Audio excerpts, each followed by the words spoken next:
Mi nombre es Mateo Humer, soy docente de historia y también activista marica. Estaba pensando, llevo más de la mitad de mi vida dedicado a trabajar por los derechos de las personas LGBT. Me crié la mayor parte de mi vida en Santa Fe, en Esperanza, y creo que esas realidades que tienen que ver con el interior, con el litoral, ayudan y hacen también a una diversidad que es regional.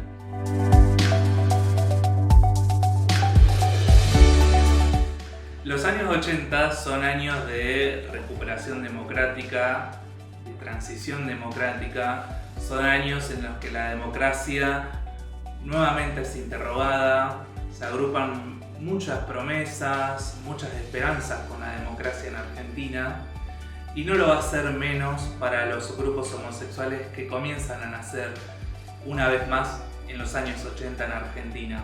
Se trata, por ejemplo, de la comunidad de homosexuales de Argentina, cuyo principal exponente que tal vez recordemos es Carlos Jáuregui. Se trata de grupos como el de Acción Gay, de grupos como el Movimiento de Liberación Homosexual de Rosario, cuyo principal exponente fue Juan Espina. Son grupos que están muy interesados en la democracia y en los derechos humanos de los homosexuales. La represión por parte del aparato policial continúa y es un tema de mucho interés, pero se suma un asunto no menor, que es la crisis del SIDA. Una crisis terminal para mediados de los años 80 y en la cual el Estado va a tardar bastante en dar respuesta, en atender como una cuestión de salud pública.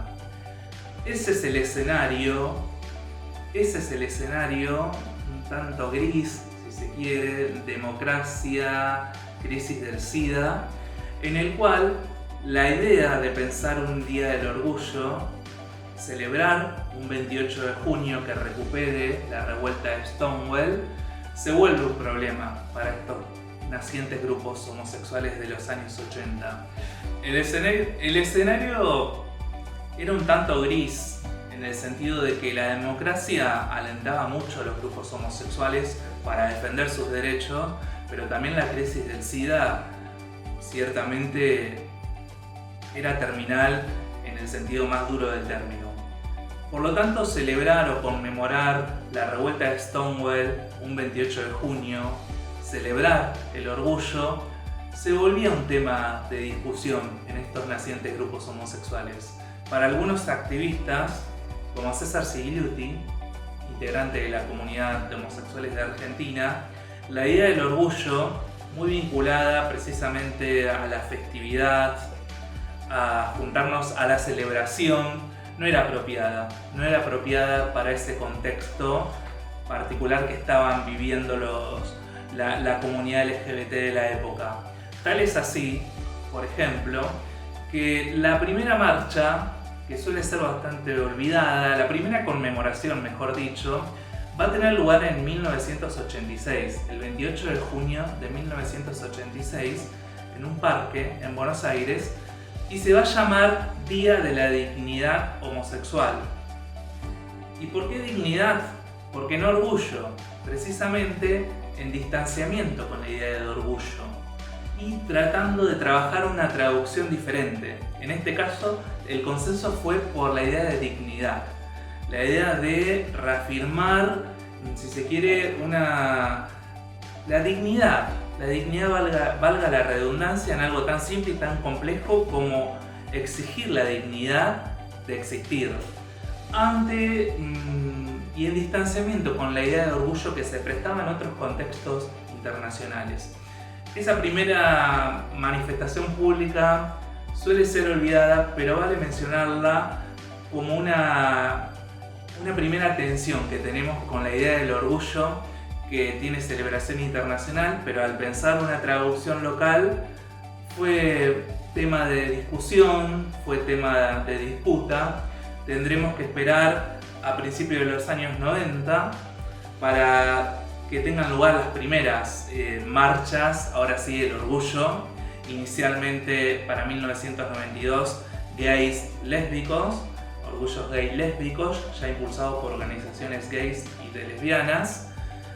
Esa primera marcha tiene muchas particularidades. Por un lado, contrario a lo que pensaban los activistas de la época, las activistas de la época, fue mucha más gente de lo que se creía. Habrá diferentes explicaciones, pero fue mucha más gente de la que se creía. Sin embargo, no es un detalle menor que algunas personas fueron enmascaradas. Esto nos habla del contexto, nos habla del temor a lo que dirán en la familia, del temor a perder el trabajo. Esto era muy fuerte, este tipo de miedos, y lo sigue siendo el día de hoy en algunos casos. Y no es un detalle menor también que cuando miramos las fotos, sí, se reclama el orgullo de gays y lesbianas, y cuando miramos un poquito las imágenes, aparecen carteles que reclaman el orgullo de las trans y de las travestis. Aparecen trans y travestis casi al margen de esa marcha. Y nos podemos preguntar por qué esa primera marcha no es también para las trans.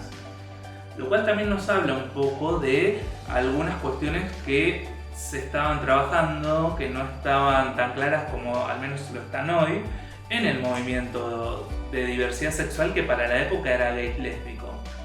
Hay que decir que en los años posteriores ya la marcha sí se va a llamar gays, lésbico, trans, travesti, bisexuales, en provecho de una mejor inclusión, en provecho de trabajar algo que me parece sumamente alentador, que es trabajar la idea de una comunidad, la idea de un nosotros, casi en una rememoración a esa idea de nuestro mundo de fines de los años 60.